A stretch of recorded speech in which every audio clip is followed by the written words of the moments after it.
ọnọdụ ndị ahịa. Anyị bụ ndị Wawatv Enugu amapụtakwa n'ọzọ n'ọnọdụ ndị ahịa na nke izu a anyị jere n'Enugu na ahịa nke a na-akpọ Plaza nke alụrụ ọhụụ na-agbata 9 Mobile na Enset dị na Abakiliki Road GRA Enugu dụkwazị Shoprite nso. Tụnyere ndị a niile nke ga n'unu ha kwesịrị ntụkwasị obi. Ihe ha na-elekwazị bụkwa nke ndị ọmịa. Daalụnụ. Afa m bụ Igwe Charles ejigo wee marụ m. Afa kọmpani anyị bụ Vital Sporting Equipment. Anyị nọ into ihe eji enyere ndụ aka, ihe eji keep fit. Anyị na-enwegasị ụmụ ihe machines eji eme exercise, treadmill, bikes, stationary bike and all that. So address anyị dị na number 5 Grand Mall nke dị opposite 9 Mobile. Opposite 9 Mobile, Enugu Abakiliki Road, after IMT. So I get a lot of machines. Get the video from treadmill. In the area, so now treadmill. AGR exercise. It's for general body exercise. So I will see varieties of it here. I will see table tennis, outdoor table tennis, snooker boards, a lot of them. So I need home delivery. So I will see after sales services. That's the most important thing. Come down without sales, after sales services, machine maybe then we end of the day machine give maybe. So I maintain the machine. I know how to machine. So on our behind them. So akara igwe was 0810 124 1178. Ọzọkwa 0810 124 1178. Thank you. Unu na-anya efu na irubu nso amụ arụ dị m mma ebe m nọ. Ebe m nọ bụ ebe a na-akpọ Lunch 45 na ebe a na-akpọ Grand Mall na GRA Enugu. Irutara ebe a na-akpọ Enset na Enugu ịgafete Shoprite, efute ebe a na-akpọ Grand Mall. Irute ebe ahụ o nwere ebe a na-akpọ Suite 45 na Grand Mall. Enwekpọ ya Lunch 45. Ebe ahụ bụ ebe ezumezu. Irute ahụ dịghị ka ị nọ n'ụwa ọzọ ebe a na-alacha aka, mmanya dị iche iche, nri dị iche iche, nri akwara aka wee si ọbụjọ si ọbụkara nri akwara aka wee si. Ewekwara ma mmanya nke ndị ọcha ma nke bịa anyị na-aṅụ ma fọdụ ma nke ọnụ ya dị nnukwu maka ọnụ ya dị obere. Abịazikwa n'ihe a na-eri eri, a na-atakwa azụ, a na-enwekwa okporoko, a na-enwekwa ma isi ewu ma pepe supu ma chicken pepe supu, nri dị iche iche ma nke anyị ụwa anyị na-atazịba a na-akpọ abacha.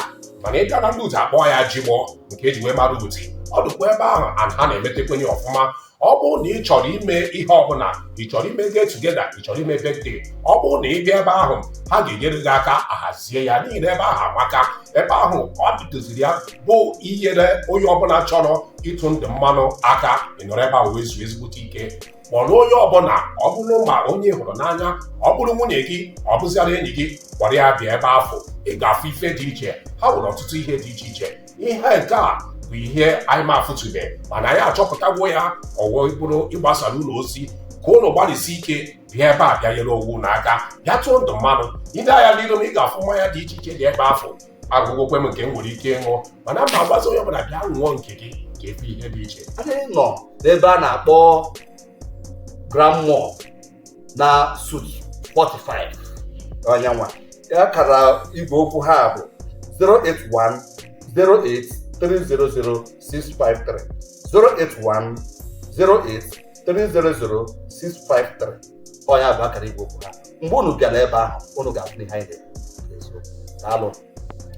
Afọ m bụ Lilian Ngozi Ugwueze.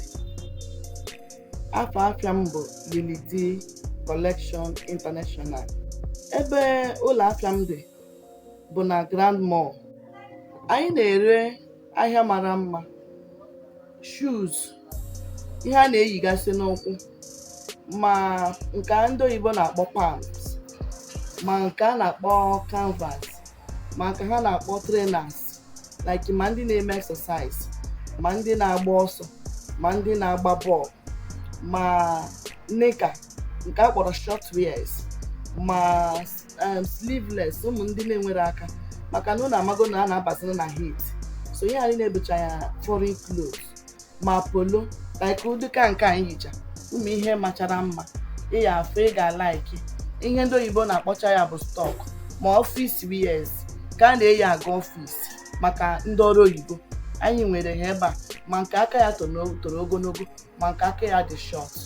Ịbịa anyị nwechara trousers mara mma, bụcha stock, ma jean, ma office trousers nke eji aga ọrụ, ma nke ụmụ ikorobịa ji emekwa ikorobịa ha. Ịjọkwa ị na-anya na shoes, anyị nwere nke a na-akpọ drivers shoe, which is shoe a na-adịcha flat maka ndị na-ada like iyi nke dị elu. Anyị nwere ha. Anyị nwekwara ụmụ slippers ndị ọzọ na ụmụ shoe ndị ọzọ. Anyị nwere nke a na-akpọ Italian shoes, ọnya bụ egwu eji nke ndị ike ya. Anyị nwechara ha ncha niile ebe a. Ihe niile ndị ụmụ boys na ndị social media na-akpọ update, anyị nwere ya na shop anyị. Ebe a ka ọ na-abụ ha bịa serecha etinyere unu na Facebook, na-etinyekwere unu ego n'elu ya, mana anyị nwa ga-enye ya unu ka ọ dọrọ unu izi ịkwụnwe ụgwọ ya. So maka na ọmụnwa na-agba ya agbada ahịa na-anatakwa n'onwe m, so ọ ga-adịrị unu izi, and I promise that na m ga-enye ya unu ọfụma ka unu ga-echekwunwe ụgwọ ya ma nwekwa aṅụrị na-achitekwa azụ ọzọ.